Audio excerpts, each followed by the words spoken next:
Welcome back, my name is Katie, or KB Does Piano, and in this lesson we're going to be learning all the keys on the piano, and then we'll be learning C finger scale and mezzo forte and some fun stuff like that. So let's jump right in.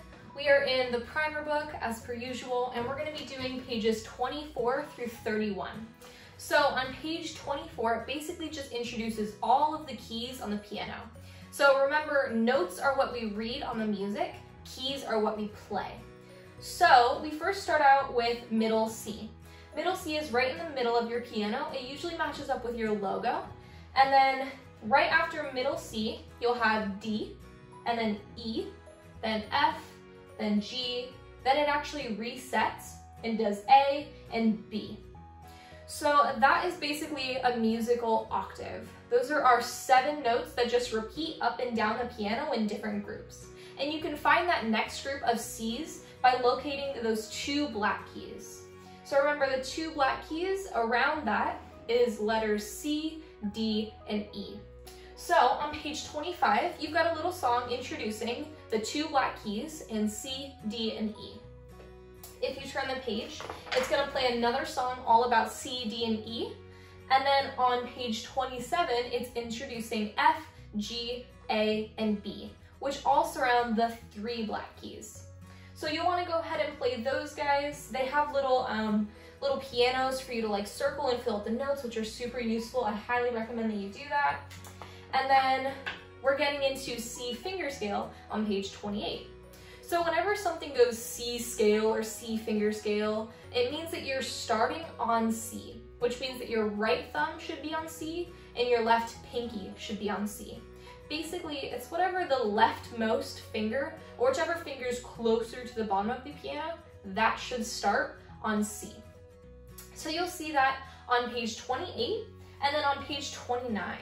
They actually start to label C finger scale right under the title, so it makes it super easy to find where your hands go because they'll just say it's in C finger scale.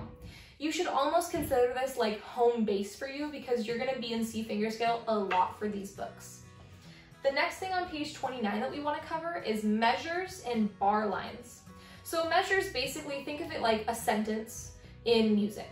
So it just groups notes that you're going to therefore play on the piano. It just makes it easier to read. That way we're not just reading like one continuous line. For example, if you get lost in a song, you can just go, oh, I'll just jump back to measure 4 instead of going, I'll jump back to the G at the top. It just gets way too complicated. So we have measures, which are just little blocks of music, and then they're all separated by bar lines, which is all shown on page 29. The last thing we're going to be learning is mezzo forte. So if you guys learned in my previous video, forte means loud, and then mezzo forte basically just means medium loud. So remember, mezzo means medium, forte means loud, therefore mezzo forte is medium loud. And then mezzo forte is often abbreviated with little MF. And then you can see you'll play Ode to Joy on page 30, which is a super fun song. I think you guys will like it a lot. And it's in C finger scale, which means it's easy. And then on page 31, they're actually introducing a new position for your fingers, which is where your left hand actually starts with your thumb on C instead of your pinky. So you're gonna have your hands down a little bit on the piano for your left hand, and then your right hand just stays the same. They have a little chart on page 31 for you to look at, so make sure you check where your hands go first and then play it. So that's basically everything between those page numbers, between 24 and 31. So go ahead and jump to my playlist of all of the songs and hear them, listen to them while you play along so that you know how they're supposed to sound.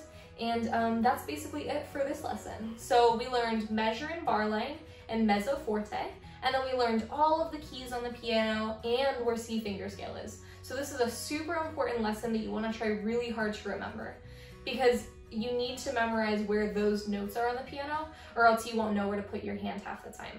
So practice lots on that and then ask me any questions you have later, and yeah, practice lots. I'll see you guys for the next video. And good luck. Bye guys.